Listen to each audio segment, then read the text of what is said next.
অনেক সময় মারামারি হয়ে গেলে কেউ যদি কাউকে মেরে ফেলে, মারছে মানে একটা মারছে আর কি, সে কিন্তু আর ঘরে আসে নাই,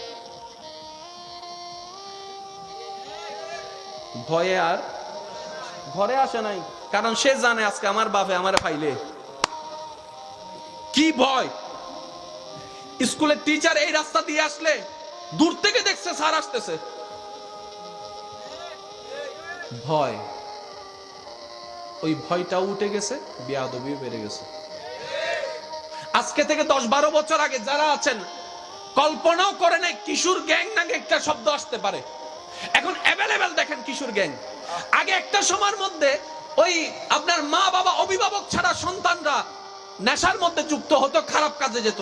এখন দেখেন ভালো ভালো টাকাওয়ালা ফ্যামিলির পরিবাররা অস্ত্র নিয়ে ঘোরাফেরা করছে। কিসের অভাব?